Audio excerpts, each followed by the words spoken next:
Okay, तो हमारा जो टॉपिक है दैट इज पॉपुलेशन इंटरेक्शन। ठीक है, टॉपिक इज पॉपुलेशन इंटरेक्शन, जो उसमें हमने ये पैराग्राफ ऑलरेडी लास्ट वीडियो में कंप्लीट कर दिया है।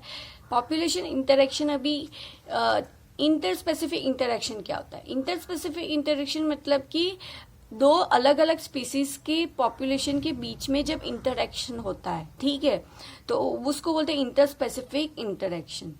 ओके, तो ये जो इंटरेक्शन होता है बिल्कुल दो अलग स्पीसीज के बीच में, वो क्या होता है? बेनिफिशियल भी हो सकता है, ठीक है, डिट्रामेंटल भी हो सकता है, मतलब डेंजरस भी हो सकता है, या फिर न्यूट्रल, किसी को भी बेनिफिट नहीं हो रहा, किसी को कुछ नुकसान भी नहीं हो रहा है, ठीक है, प्रॉब्लमेटिक भी नहीं हो रहा है, तो उसको बोलते हैं neutral action, neither harm nor benefit. Okay, दोनों to one of the species और बोथ, दोनों को कोई बेनिफिट नहीं हो रहा है या दो में से किसी एक को बेनिफिट हो रहा है।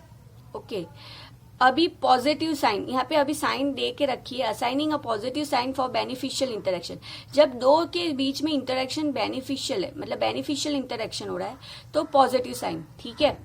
एक को बेनिफिशियल हो रहा है तो एक के लिए पॉजिटिव रखेंगे, दूसरे को नहीं बेनिफिशियल हो रहा तो उसके लिए नेगेटिव रखेंगे, दोनों को बेनिफिशियल हो रहा है तो पॉजिटिव दोनों के लिए रखेंगे। नेगेटिव साइन फॉर डिट्रामेंटल, मतलब कि दो, नेगेटिव साइन मतलब कि प्रॉब्लम हो रहा है, ठीक है। जीरो मतलब न्यूट्रल है, कुछ बेनिफिट नहीं हो रहा या फिर उसको कुछ प्रॉब्लम भी, हार्म भी नहीं हो रहा है, ठीक है। तो यहाँ पे अभी टेबल बनाया गया है, दो स्पीसीज के बीच में हमें इंटरेक्शन स्टडी करना है, ठीक है, जिसको हम इंटर स्पेसिफिक इंटरेक्शन बोलेंगे। दोनों को बेनिफिशियल मिल रहा है, देखो यहाँ पे दोनों को बेनिफिशियल हो रहा है, ठीक है, तो उसको बोलेंगे म्यूचुअलिज्म। अब ये सारे टॉपिक्स ना हमें डीप में स्टडी करने हैं। ओके, म्यूचुअलिज्म बोलेंगे उसको, मतलब वो लोग म्यूचुअल अंडरस्टैंडिंग के साथ रहते हैं, ठीक है, तो दोनों को बेनिफिट हो रहा है। नेगेटिव साइन है, मतलब कि इंटरेक्शन करने पे दोनों को हार्म हुआ, दोनों को हार्म हो रहा है, मतलब कॉम्पिटिशन। पॉजिटिव एंड नेगेटिव मतलब ये जो स्पीसीज ए है उसको बेनिफिट मिल रहा है और ये है उसको प्रॉब्लम हो रहा है, उसको हार्म हो रहा है, तो वो है प्रिडक्शन। ये पॉजिटिव है, ये नेगेटिव है, तो पैरासाइटिज्म भी बोलेंगे। पॉजिटिव एंड जीरो है, मतलब एक को बेनिफिट मिल रहा है बट दूसरे को हार्म भी नहीं हो रहा और बेनिफिट भी नहीं हो रहा है, तो न्यूट्रल है, तो उसको बोलेंगे कॉमर्शियलिज्म। नेगेटिव मतलब इसको हार्म हो रहा है, हाँ, और इंटरेक्शन करने पे इसको हार्म हुआ और इसको कुछ नहीं हुआ, हार्म भी नहीं हुआ और बेनिफिट भी नहीं हुआ, तो उसको बोलेंगे अमर्जलिज्म। ओके, तो ये सब टॉपिक्स अभी हम डीप में स्टडी करेंगे। Both these species benefits in mutualism and both lose in the competition in their interaction with each other. In both parasitism and the predactions, only one species benefits, and the interaction is determined to other species, host and prey respectively. The interaction where one species is benefited and the other is neither benefited nor harm is called the commercialism. जैसे मैंने already आपको ये सब explain कर दिया है। In commercialism, on the other hand, one species is harmed, whereas the other is unaffected. Harm हो रहा है और एक unaffected है, ठीक है। Both the predations and parasitism and the commercialism shares a common characteristics. The interacting species like closely together. Okay, तो ये सब ऑलरेडी मैंने आपको एक्सप्लेन किया, वही है। ओके, अभी हम लोग डीप में वन बाय वन ये सारे टॉपिक्स को स्टडी करेंगे। तो जो हमारा पहला जो हम स्टडी करेंगे दैट इज दी प्रिडक्शन, ठीक है, पहला जो हम स्टडी कर रहे हैं that is the prediction. What would happen to the or to all the energy fixed by the autotrophic organism if the community has no animals to eat the plant, ठीक है। अगर प्लांट ऑटोट्रॉप्स है, ठीक है, अपना खाना खुद बनाते हैं, तो क्या होगा जब ऐसे कोई होगा ही नहीं, कम्युनिटी में कोई ऐसा एनिमल होगा ही नहीं जो प्लांट को खाएगा, तो क्या होगा, ठीक है, साइकिल तो आगे बढ़ने वाली है नहीं। You can think of predictions as nature's way of transforming to higher trophic level the energy fixed by the plant.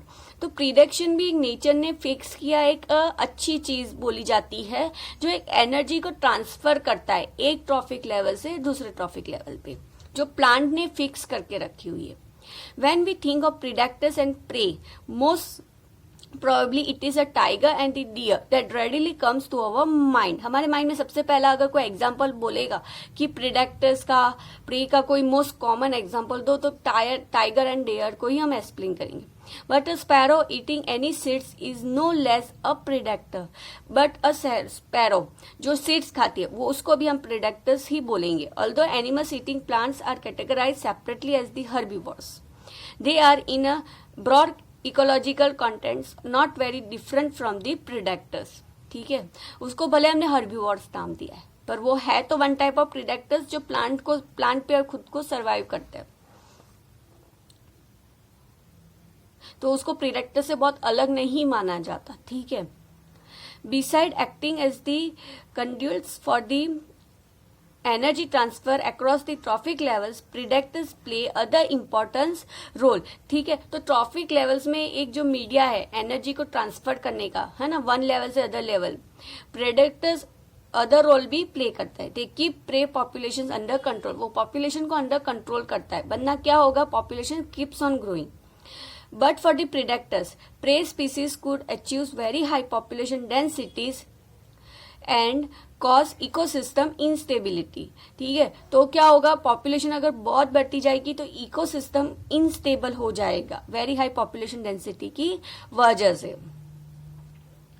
When certain exotic species are introduced into a geographical area, they become invasive and start spreading fast because the invaded land does not have its natural predator. अगर कोई जगह पे कहीं से कोई नया species आ जाएगा, ठीक है, तो वो स्पीसीज क्या होगा ना, बहुत स्पीड में ग्रो करने लगेगा. क्यों? क्योंकि उसको मारने वाला एकदम नई जगह है ना, तो कोई जल्दी से उसको मारेगा नहीं. क्या पता उसको खा के वो खुद मर जाए, है ना, तो बहुत टाइम लगता है. तो पर्टिकुलर वो टाइम में उसका पॉपुलेशन बहुत बढ़ जाएगी. The prickly pears cactus introduced into Australia in the early. ठीक है, मैं यहाँ से नेक्स्ट वीडियो में कंटिन्यू करती हूँ, कंप्लीट नहीं होगा.